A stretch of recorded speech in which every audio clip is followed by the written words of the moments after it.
The Holy Quran was revealed to the Prophet Muhammad over the course of several years, with the first revelations beginning in the month of Ramadan in 610 AD during what is known as the Night of Destiny.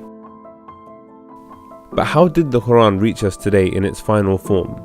In what order was the Quran revealed, and who compiled it and why?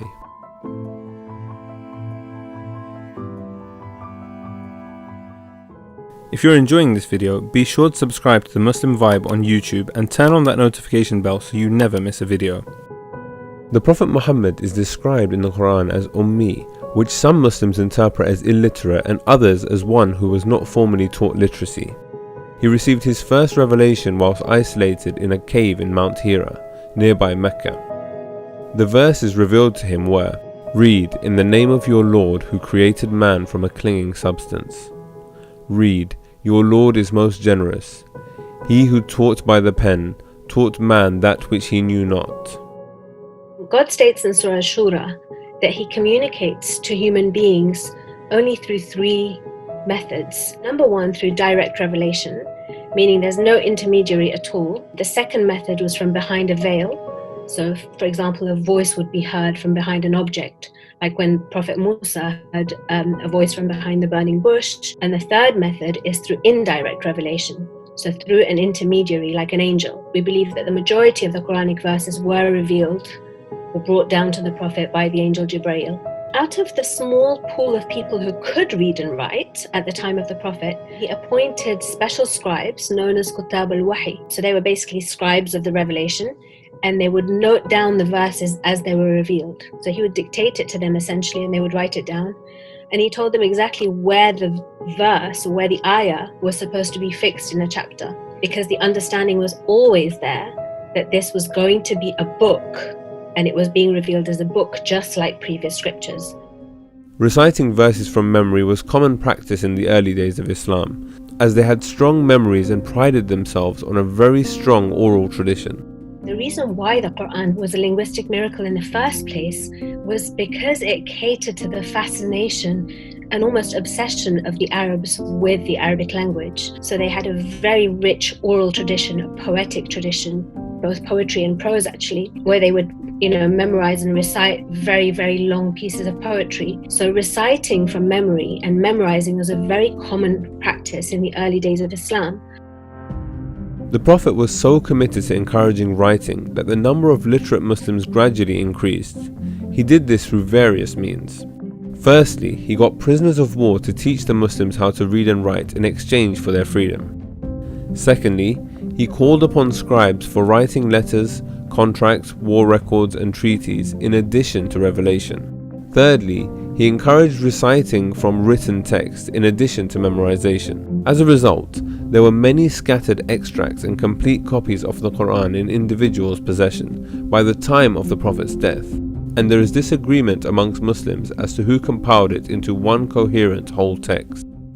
Regarding the time of his death, Ibn Abbas states, "The Prophet recited the book before Gabriel every year in the month of Ramadan, and in the month in which he died he recited it before him twice."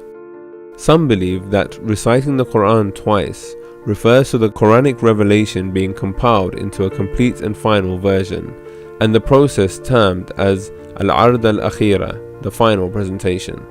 According to a hadith in Sahih Bukhari, Abu Bakr ordered the written pieces and parchments of the Quran to be collated into one book after over 400 memorizers of the Quran were killed in 2 battles.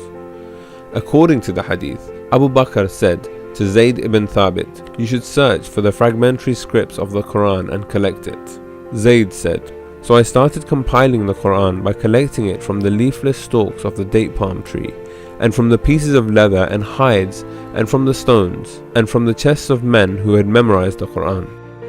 The manuscripts of the Quran remained with Abu Bakr till Allah took him unto him. Then it remained with Umar till Allah took him unto him, and then with Hafsa bint Umar.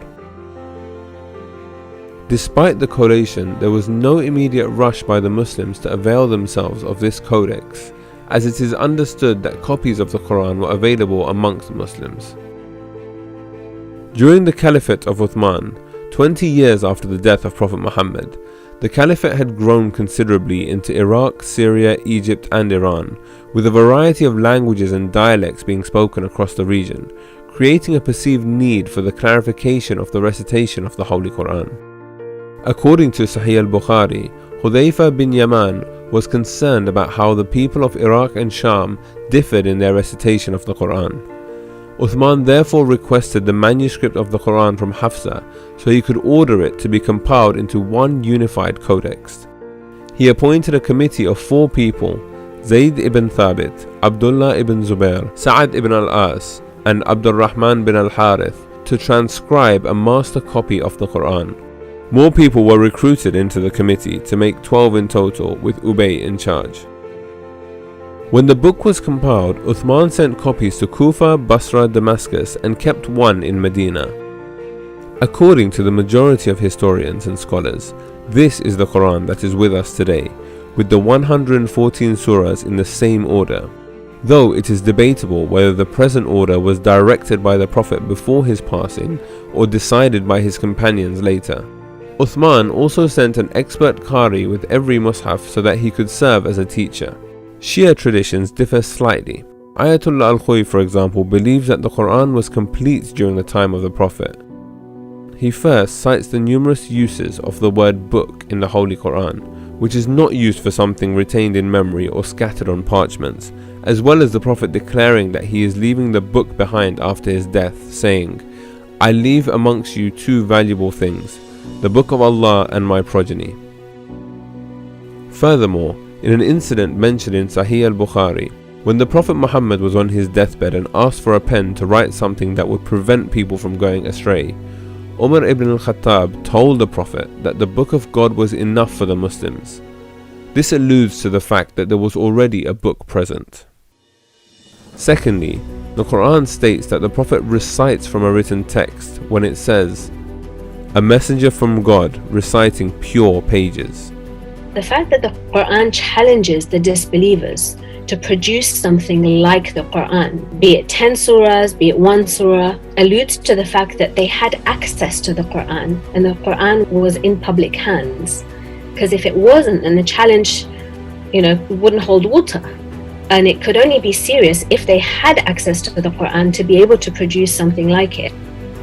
Khoy concludes that rather than compiling the Quran, Uthman effected a consensus on one unified recitation. There are many accounts in both Shi'i and Sunni hadith books that Ali ibn Abi Talib possessed a personal transcript of the Quran in which he collated after the death of the Prophet, and he'd made a commitment not to leave his house until he had completed this task within 6 months of the passing of the Prophet. The surahs were arranged in order of revelation, accompanied by interpretation of the verses in the margins. In any case, in 25 AH, 5 master copies were prepared under the guidance of Uthman, and all the main existing fragmentary codices were burnt, erased or melted down. Uthman was criticized by some for destroying the fragments, but his actions were after prior consultation with senior companions. Ali ibn Abi Talib said about this, "By Allah, Uthman did not do anything in this matter of the Mus'haf except that it was with our unanimous approval." Whilst the discussion on the compilation of the Holy Quran is certainly a fascinating one, it is important to also deepen our own personal relationships with the Holy Book through recitation, study and contemplation. Allah says in Surah Al-Baqarah, "This is the book about which there is no doubt, a guidance for those conscious of Allah." For more great content like this, be sure to subscribe to the Muslim Vibe on YouTube and turn on that notification bell so you never miss a video.